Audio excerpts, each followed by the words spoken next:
برادران ملت اسلامی، السلام علیکم ورحمۃ اللہ وبرکاتہ۔ الحمد للہ وکفا وسلام علی حبیبہ المصطفیٰ، اما بعد فاعوذ باللہ من الشیطان الرجیم، بسم اللہ الرحمن الرحیم۔ واما بنعمت ربک فحدث، صدق اللہ مولانا العظیم۔ بارگاہ رسالت معاب صلی اللہ علیہ وسلم میں درود پاک کا ہدیہ پیش کریں۔ اللہم صلی علی سیدنا و مولانا محمد معدن الجود والکرم وآلہ واصحابہ الکرام وابنہ الکریم وبارک وسلم صلاة دائمة سرمدا ابدا۔ وقت کافی زیادہ ہو چکا ہے، بیان کرنے کا وقت نہیں ہے، اب جماعت کا وقت قریب ہو چکا ہے۔ چونکہ میں کافی دور سے آپ کے پاس آیا اور بیچ میں ٹریفک کے مسائل بہت زیادہ تھے، بہرکیف ہمارے حصے میں آج کے دن جتنا بھی وقت یہاں اللہ نے لکھا ہے اتنا ہم گزار کر کے جائیں گے انشاءاللہ۔ بس ایک بات عرض کرنا چاہوں گا کہ آج 15ویں شعبان المعظم ہے، ہماری زندگی کے سالوں میں سے ایک نئے سال کی شروعات ہے۔ حدیث پاک میں ملتا ہے کل کی رات اللہ تعالیٰ فرشتوں کو سارے معاملات تقسیم کر دیتا ہے، بندوں کے متعلق کیا کیا چیزیں سال بھر میں ہونے والی، اور فرشتوں کو سارے احکام بتا دیے جاتے ہیں۔ اس میں سے بسا اوقات ایسا ہوتا ہے کہ کسی کی موت لکھی گئی ہوئی ہوتی ہے اس سال، لیکن وہ بندہ شادی کی تیاریوں میں مصروف ہے۔ کسی کے 2 مہینے 3 مہینے کے بعد زندگی کے خاتمے کا عنوان لکھا گیا ہوگا، لیکن وہ اپنے بزنس پلان کر رہا ہوگا، وہ سفر کی تیاریاں کر رہا ہوگا۔ ہم میں سے بھی کسی کو معلوم نہیں کہ کل کی رات ہمارے لیے کیا حکم اللہ نے فرشتوں کو دیا ہے۔ اگر زندگی باقی ہے تو دعا کریں کہ اللہ تعالیٰ خیر و برکت والی زندگی عطا فرمائے، نیکیوں والی زندگی عطا فرمائے۔ اور ایک اہم بات جو آج سب جگہ گردش کر رہی ہوتی ہے، سرکولر ہوتی ہے، وہ یہ ہے کہ ہر بندہ اپنے اپنی غلطیوں کی معافی دوسرے سے مانگ رہا ہوتا ہے۔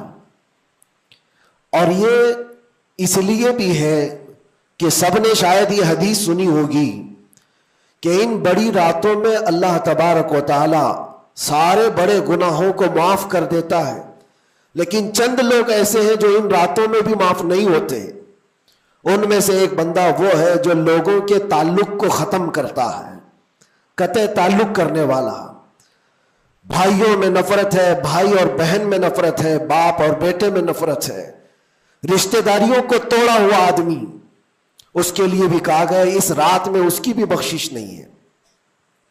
اور دوسری چیز یہ ہے کہ جو ہم گناہ کرتے ہیں اس کی 2 قسمیں ہیں، 2 قسم کے گناہ ہیں۔ کچھ گناہ وہ ہیں جن کا تعلق صرف اللہ سے ہے، اللہ جب چاہے معاف فرمائے گا۔ شراب پیا، زنا کیا، غلط کاریاں کیا، جھوٹ بولا ہے، یہ سارے گناہ وہ ہیں جس کی معافی اللہ سے ڈائریکٹ کی لی جائے گی۔ اس کو کہتے ہیں حقوق اللہ۔ اللہ تعالیٰ کریم ہے، اکرم الاکرمین ہے، جب چاہے اپنے بندوں کو معاف فرما دے۔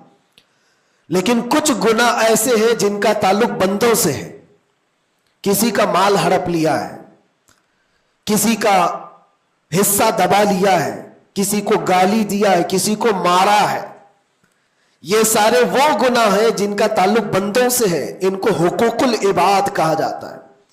اور یہ گناہ زیادہ ڈینجر ہے، حقوق اللہ سے زیادہ ڈینجر حقوق العباد ہے، کیونکہ حدیث پاک میں ہے اللہ سے متعلق جو گناہ ہے وہ رب تعالیٰ جب چاہے معاف فرمائے گا، لیکن جو بندوں سے ریلیٹڈ ہے اللہ فرماتا ہے جب تک بندہ بندے کو معاف نہیں کرتا اللہ نہیں معاف فرمائے گا، اللہ معاف نہیں فرمائے گا۔ حضور پاک صلی اللہ تعالیٰ علیہ وسلم نے صحابہ سے پوچھا سب سے غریب آدمی کون ہے، تم جانتے ہو سب سے مفلس آدمی کون ہے؟ حضور صلی اللہ علیہ وسلم نے صحابہ سے پوچھا تو صحابہ نے کہا اللہ کے نبی زیادہ جانتے ہیں۔ آقا کونین صلی اللہ علیہ وسلم فرماتے ہیں سب سے زیادہ غریب قیامت کے دن وہ نہیں جس کے پاس پیسہ نہیں، مال نہیں، نیکیاں نہیں، وہ نہیں، بلکہ میرے آقا فرماتے قیامت کے دن ایک بندہ ایسا ہوگا جس کی نمازیں بھی بہت تھی، صدقات و خیرات بھی بہت تھے، حج بھی کیا تھا، زکوٰۃ بھی دیا تھا، عمرے بھی تھے، نفل عبادتیں بھی تھی، اس کی بہت نیکیاں لے کر کے آیا تھا، لیکن جس وقت وہ عدالت الہی میں پیش ہوا تو کئی لوگ کھڑے ہو گئے، ادھر سے ادھر سے آئے، رب تعالیٰ سے کہنے لگے مولا یہ نیک تو بہت ہے، نمازیں اس کی بہت ہے، حج بھی کیا ہے، عمرے بھی کیا ہے، لیکن میرے پیسے بھی دبا کر رکھا تھا۔ کوئی کہتا ہے کہ مولا میرا حق اس کے اوپر بنتا ہے، اس نے مجھے گالی دی تھی، کوئی کہتا ہے کہ مولا میرا بھی حق بنتا ہے، اس نے مجھے مارا تھا، کوئی کہتا ہے مولا میرا بھی حق بنتا ہے، اس نے میرے پیٹھ پیچھے مجھ سے چغلی کی تھی اور لڑانے کی کوشش کی تھی، میرا حق بنتا ہے اس پر۔ تو یہ سارے حق طلب کرنے والے بندے کھڑے ہو جائیں گے اس کے خلاف جو نیکوکار تھا۔ اللہ تعالیٰ فرماتا ہے تم لوگوں کو اس سے کیا چاہیے؟ سارے بندے کہتے ہیں مولا ہم تو گنہگار ہیں، نیکیوں کی کمی ہے، اس کے پاس نیکیاں زیادہ ہے، اس کی نیکیاں ہمیں دلا دے۔ اب عدالت الہی کا یہ فیصلہ سنو، اللہ فرشتوں کو حکم دیتا ہے اس کے پاس جتنی نیکیاں ہیں وہ ان سب میں تقسیم کرو، جتنوں کا حق اس نے دبا رکھا ہے سب میں اس کی نیکیاں بانٹی جائیں۔ جب فرشتے اس کی نیکیاں نکال کر تقسیم کر رہے تھے، نیکیاں اس کی پوری ختم ہو گئی، حقداروں کا بھی حق پورا ہوا نہیں، کچھ اور بھی باقی رہ گئے تھے۔ وہ کہنے لگے مولا ہمارا بھی حق ہے اس کے اوپر، ہمارا بھی اس نے مال رکھا ہے۔ اللہ تعالیٰ فرماتا ہے اب اس کے پاس تو نیکیاں پوری ختم ہو گئی، تم چاہتے کیا ہو؟ وہ گنہگار تھے، وہ کہتے مولا ہم یہ چاہتے ہیں کہ ہمارے گناہ اٹھا کر کے اس پر ڈال دیں، ہمارا بوجھ تو کم ہو جائے۔ حکم ہوگا رب تعالیٰ کا کہ اس کے اوپر ان کا حق بنتا ہے، لہذا ان کے گناہ اٹھا کر کے اس کے اوپر ڈالو۔ حدیث پاک میں میرے آقا فرماتے ہیں لے کے تو چلا تھا بہت ساری نیکیاں، لیکن وہاں سب بٹ گئی، الٹا دوسروں کے گناہ اپنے سر پر لے لیا اور سیدھے اس کو فرشتے جہنم میں لے کر جاتے ہیں۔ یہ قیامت کے دن کا سب سے مفلس آدمی ہے، سب سے غریب۔ اسی لیے اے لوگوں حقوق العباد میں کبھی گرفتار مت ہونا، دنیا میں کسی کا حق دبا کر مت رکھنا۔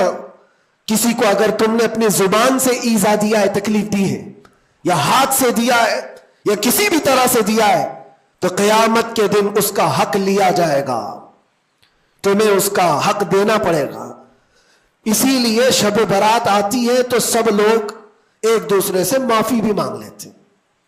بندوں سے اگر تمہارا حق ہے تو بندوں سے معافی مانگ لو، اگر بندہ معاف کر دیا دنیا میں تو اللہ بھی معاف فرمائے گا، اللہ معاف فرمائے گا۔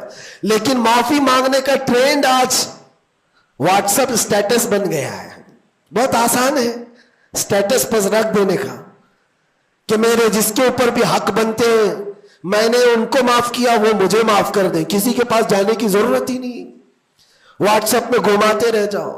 کیا اسی کو معافی مانگنا کہتے ہیں؟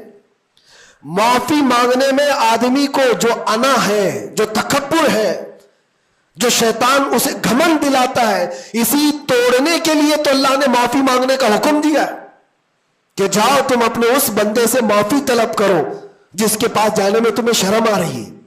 اپنے نفس کو توڑو، اپنے انا کو ختم کرو، اپنے تکبر کو مارو۔ تمہاری بہن کا کوئی حق باقی تھا تو تم اگر یہ سوچتے ہو اس کے پاس کیسے جاؤں، وہ تو چھوٹی ہے، میں اتنا بڑا ہو گیا ہوں، کیا بہن سے بھی معافی مانگوں گا، میں چھوٹا ہو جاؤں گا؟ قدر کرو، آج تمہارے پاس وقت ہے، یہاں تھوڑی دیر کے لیے چھوٹا ہونا اچھی بات ہے۔ قیامت کے دن جب تمہارے گلے میں توق ڈال دیا جائے گا گناہوں کا تو اس وقت مدد کے لیے کوئی نہیں آ سکے گا۔ اس لیے میرے عزیزوں حقوق العباد میں گرفتار کبھی نہ ہونا۔ اللہ کے نبی صلی اللہ علیہ وسلم کے پاس ایک جنازہ آیا، حضور صلی اللہ علیہ وسلم جب جنازہ پڑھاتے تھے تو پہلے پوچھتے تھے اس پر کسی کا حق باقی ہے، کسی کا اس پر کوئی لینا دینا باقی ہے؟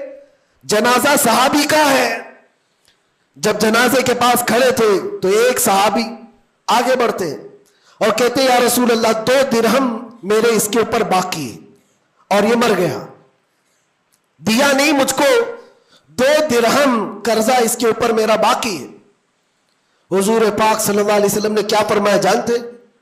صلو علی صاحبکم ولا اصلی علیہ، اے لوگو تم چاہو تو اس کا جنازہ پڑھ لو، میں نہیں پڑھوں گا۔ حضور پیچھے ہٹ گئے، 2 درہم کا صرف قرضہ باقی تھا جن کا انتقال ہوا، اور حضور نے فرمایا میں جنازہ نہیں پڑھوں گا۔ سوچو آج 2 درہم کا بوجھ بھی کتنا بڑا ہوتا ہے۔ جنازہ رکھا ہے، حضور پیچھے ہٹ گئے۔ پھر ایک کوئی صحابی آگے بڑھتے اور کہتے یا رسول اللہ صلی اللہ علیہ وسلم ان کی جانب سے ان کا قرضہ میں ادا کر دوں گا۔ حضور نے فرمایا کب تک ادا کرو گے؟ کہا کل کی مغرب سے پہلے میں ادا کر دوں گا۔ اللہ کے نبی نے ان سے وعدہ لیا اور اس کے بعد پھر اس صحابی کی نماز جنازہ پڑھائی۔ یہاں تو بہت سارے حقوق لے کر بیٹھے ہیں، وہ تو 2 درہم کی بات کر رہا ہوں۔ اسی لیے ہماری زندگی کا خاتمہ ہونے سے پہلے یہ حساب کتاب پہلے صاف کر لو۔ حاسبو قبل ان تحاسبو، اپنا حساب کلیئر رکھو اس سے پہلے کہ تمہارا حساب لیا جائے۔ اللہ کریم ہم سب کو کہنے سننے سے زیادہ عمل کی توفیق عطا فرما۔ رب تبارک و تعالی شعبان المعظم کے اس پاکیزہ مہینے کو ہم سب کے لیے نیکیوں والا اور خیر و برکت والا مہینہ بنائے۔ الہ العالمین قدیر و جبار خدا، جب تو نے رجب اور شعبان ہمیں دکھایا ہے تو رمضان تک ہماری زندگی عطا فرما۔ وآخر دعوانا ان الحمد للہ رب العالمین۔ السلام علیکم۔